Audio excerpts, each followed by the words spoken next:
Film की शुरुआत में हम एली नाम के एक लड़के को देखते हैं जिसे एक अजीब तरह की बीमारी है और उस बीमारी के कारण वो घर के बाहर खुली हवा में सांस तक नहीं ले सकता। इसलिए उसे घर के अंदर ही एक अजीब तरह के टेंट में सोना पड़ता है ताकि वो बाहर की हवा से दूर रह सके, क्योंकि अगर वो बाहर की हवा के संपर्क में आया तो उसका शरीर जलना शुरू हो जाएगा जिससे उसकी जान भी जा सकती है। यही वजह है कि एली इस बीमारी के कारण बहुत परेशान रहने लगा है। हालांकि ये बीमारी उसे बचपन से नहीं थी, पर जैसे जैसे वो बड़ा होते गया उसे ये बीमारी होना शुरू हो गया।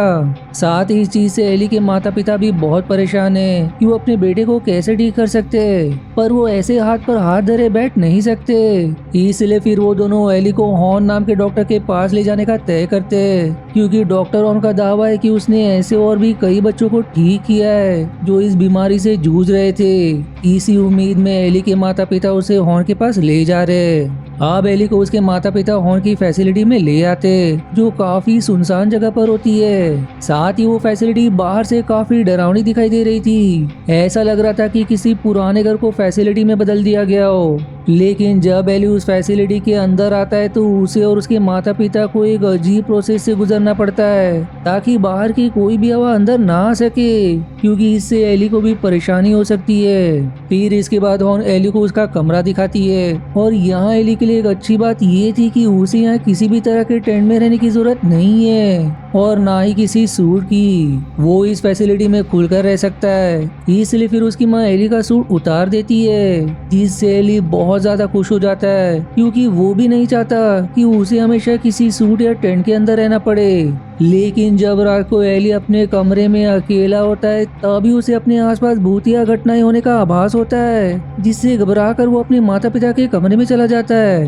अब अगले दिन एली का ट्रीटमेंट शुरू किया जाता है जो कि 3 स्टेज के हिसाब से होगा, क्योंकि हॉर्न का मानना है कि आखिरी स्टेज में एली बिल्कुल ठीक हो जाएगा। उसने पहले भी एली जैसे 3 बच्चों को ठीक किया है जो सभी अपनी आखिरी स्टेज को पूरा करने के बाद बिल्कुल ठीक हो गए थे। अब पहले स्टेज में एली के अंदर किसी तरह के सीरम को इंजेक्शन के जरिए डाल दिया जाता है जिससे एली को काफी तकलीफ होने लगती है, जिसी से वो गहरी नींद में चला जाता है। तब उसे एक सपना आता है जहां उन डॉक्टर्स ने उसे बंदी बनाकर रखा होता है और जो सीरम उन्होंने उसके अंदर डाला था उससे एली का पूरा शरीर जलने लगता है। वो सभी से मदद की गुहार लगा रहा होता है, लेकिन कोई भी उसकी मदद के लिए आगे नहीं आता। जिस भयानक सपने को देखकर उसकी आंख खुल जाती है। फिर अगले दिन एली पूरे फैसिलिटी को एक्सप्लोर करना शुरू कर देता है। तब उसे घर के बाहर एक लड़की दिखाई देती है जिससे वो सामने लगे कांच के जरिए बात करने की कोशिश करता है। यहाँ एली उस लड़की से उसका नाम पूछता है, जिस पर वो अपना नाम हेली बताती है और ऐसे ही बातें करते हुए दोनों में दोस्ती हो जाती है। तब एली उसे इस फैसिलिटी और हॉर्न से दूर रखने की चेतावनी देती है, क्योंकि जैसी वो दिखाई देती वो वैसी बिल्कुल भी नहीं है, जो जानकर एली हैरान हो जाता है। अब एली जैसे अपने कमरे में जा रहा होता है कि तभी उसे एक लड़की की आत्मा दिखाई देती है जो उसे डराने की कोशिश कर रही थी, जो देखकर एली एकदम डर जाता है। पर सही समय पर उसके पिता आकर उसे संभालते हैं और साथ ही उसे समझाते कि यहाँ कोई नहीं है, अंधेरे में नजर आने वाली परछाई के कारण तुम डर गए होगे, पर आगे से अकेले इस फैसिलिटी में ना घूमना। आप खाने के समय एली अपने माता पिता को बताता है कि मैंने इस फैसिलिटी में और भी 3 बच्चों को देखा है जो तीनों भी पेशेंट है। इस पर अब उसके माता पिता कहते हैं कि हॉर्न ने तो कहा था वो तीनों पेशेंट ठीक होकर जा चुके हैं, लेकिन एली कहता है नहीं, वो अभी यहीं पर है, मैंने उनकी आवाजें सुनी है और उन्हें देखा भी है, जो जानकर उसके माता पिता हैरान हो जाते हैं। अब अगले सीन में जब एली अपने कमरे में होता है तब वो कांच पर फूंक मारकर अपना नाम एली लिखता है, लेकिन तभी कोई अनजान शक्ति उसे बदलकर लाए कर देती है, जिससे एली हैरान हो जाता है। लेकिन अब उसका डर और बढ़ाने वहाँ एक पेशेंट लड़की का भूत आकर उसे पकड़ने की कोशिश करती है, जिससे एली बहुत ज्यादा घबरा जाता है। और सही समय पर उसके माता पिता वहाँ आकर उसे संभालते हैं। अब एली के माता पिता उसकी ऐसी हालत देखकर हॉर्न से इसके बारे में सवाल करते हैं, जिस पर वो जवाब देते कि हमने उसके अंदर दवा का सीरम डाला है जिसी से उसे हेलुसिनेशंस आ रहे हैं और जब तक सीरम का असर रहेगा उसे हेलुसिनेशंस आते रहेंगे। जो सुनकर एली के माता पिता उस पर इतना ध्यान नहीं देते।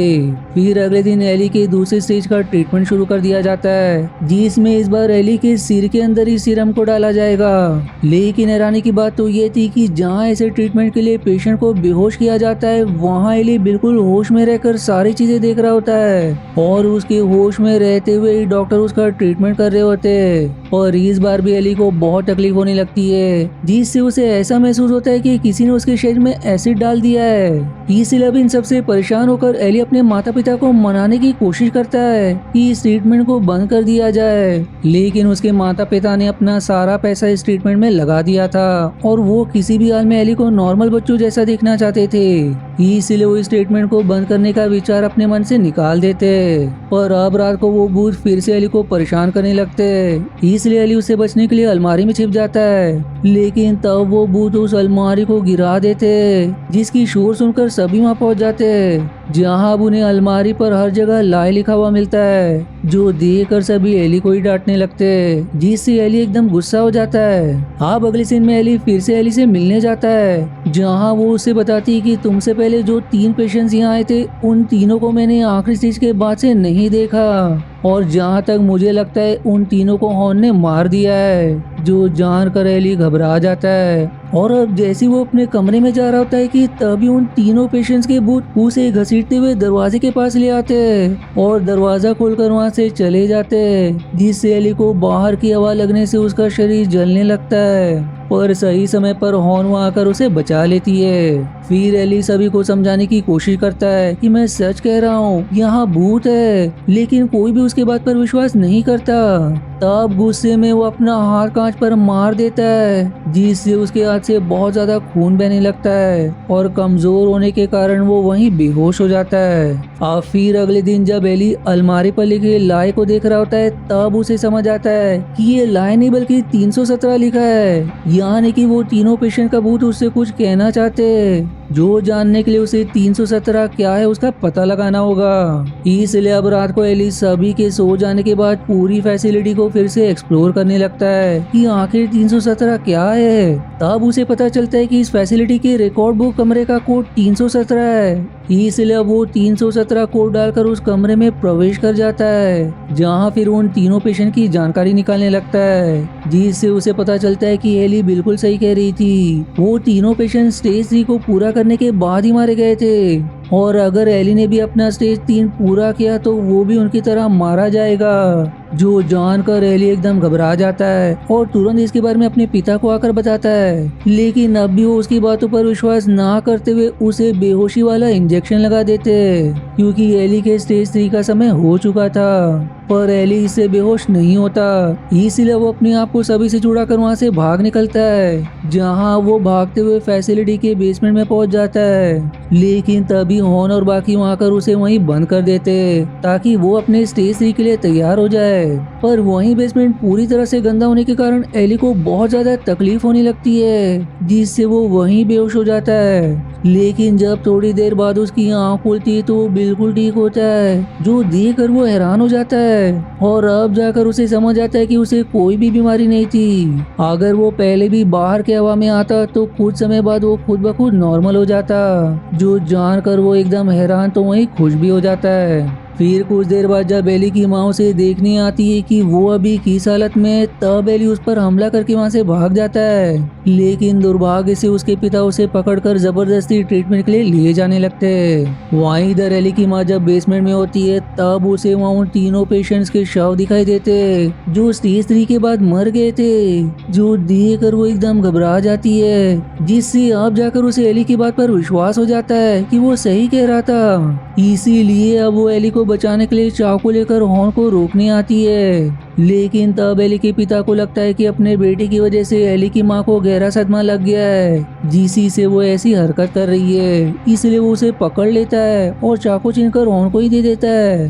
अब हॉर्न और बाकी स्टेज 3 को शुरू करते हैं, लेकिन ये स्टेज ट्रीटमेंट कम और एक्सोर्सिज्म ज्यादा लग रहा था, मानो एली के अंदर कोई शैतान हो जिसे निकालने की हॉर्न और बाकी कोशिश कर रहे हैं। और अब जैसे ही वो लोग उसके ऊपर पवित्र पानी डालते उसका शरीर जलने लगता है। यानी कि वो सिर्फ कुछ और नहीं बल्कि पवित्र पानी ही था जिसी से एली को तकलीफ हो रही थी। अब इसका मतलब साफ है कि एली कोई आम बच्चा नहीं बल्कि एक शैतान है जिसे हॉर्न मारने की कोशिश कर रही है। तब एली अपनी शैतानी शक्तियों को समझते हुए हॉर्न को कंट्रोल करके उसी के हाथों उसकी हत्या करवा देता है और फिर देखते ही देखते वो अपनी शक्तियों से सारे डॉक्टर्स को जलाकर राख कर देता है। जिसके बाद वो अपनी माँ से सवाल करता है कि बताओ मुझे कि आखिर मैं कौन हूँ। इस पर अब जाकर उसकी माँ रिवील करती है कि मैं कभी माँ बन नहीं सकती थी, इसलिए मैंने शैतान से मदद मांगी कि वो मुझे एक बच्चा दे और उसी ने मुझे तुम्हें दिया।